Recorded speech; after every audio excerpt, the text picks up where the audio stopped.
Josue 1:8, sabay-sabay po tayo. Huwag mong kaliligtaang basahin ang aklat ng kautusan, pagbulay-bulayan mo iyon araw at gabi, upang matupad mo ang lahat ng nakasaad doon. Sa ganoon, magiging masagana at matagumpay ang iyong pamumuhay. Sapagkat ang Biblia ay naglalaman po ng 66 na mga aklat. Sa ganoon, ang lahat po ay nakatuon sa aklat ng kaligtasan sa magitan po ng ating Panginoong Hesukristo. Kinakailangan daw po muna nating manalangin. Bakit po? Sapagkat para po maging dalisay ang ating mga puso at maging bukas ito at unawain ang salita ng ating Diyos Ama. Kapatid, tignan po natin, sabi rin po dito, yung Biblia po ay inalathala sa magitan po yan ng inspirasyon ng banal na Espiritu. Kaya kapag tayo po ay hihingi ng tulong sa banal na Espiritu, tutulungan niya tayo upang maunawaan natin ang salita ng ating Diyos. Ayun po, halimbawa po, nahihirapan po tayo na intindihin, especially po sa lumang tipan.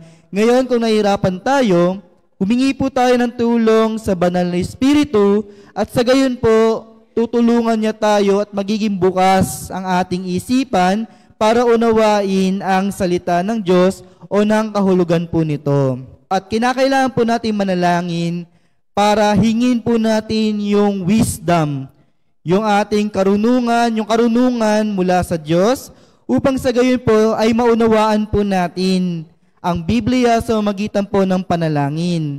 At saka sabi po dito, kapag ang ating puso ay malinis, ang Biblia po ay papasok o maglalaman ng ating puso. Sa gayon po, yung laman ng ating puso po, ito lamang po ay ang salita ng Diyos. Kaya wag na po tayo magtataka kung bakit hindi po natin naririnig yung tinig ng ating Panginoon. Sapagkat ang walang kaalaman sa kanyang salita o sa salita ng Biblia ay isa sa mga rason kung bakit hindi po natin naririnig yung tinig ng ating Diyos Ama. Yan po kapatid, sa pananampalataya sa Facebook Live, welcome po sa ating Sir Jason.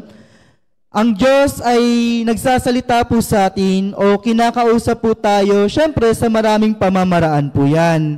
Subalit, higit na ginagamit ng Diyos para kausapin tayo ay walang iba kundi ang salita ng ating Diyos. Kinakailangan din po natin malaman kung paano po natin na gagamitin ng wasto ang ating araw o ating oras sa pang-araw-araw po nating pamumuhay at sa bawat sandali din po ng ating buhay. Para sa gayon po ay mabago po natin yung nilalaman ng ating mga isipan at ng ating mga gawa. At dahil din sa salita ng Diyos, pwede po natin palayasin yung mga masasamang espiritu sa magitan ng kanyang salita at lahat ng mga gumugulo sa ating mga pag-iisip.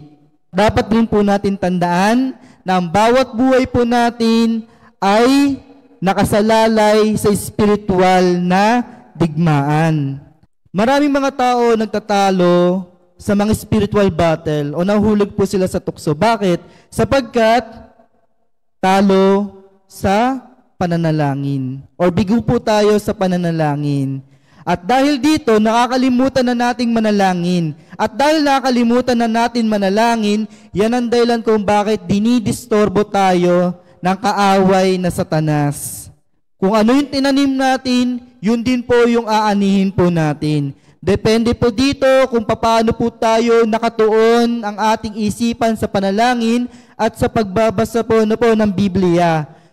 Dito nakasalala yung kasagutan sa ating panalangin, kung tayo ba ay magiging maayos at kung tayo ba ay magiging matagumpay sa spiritual na digmaan.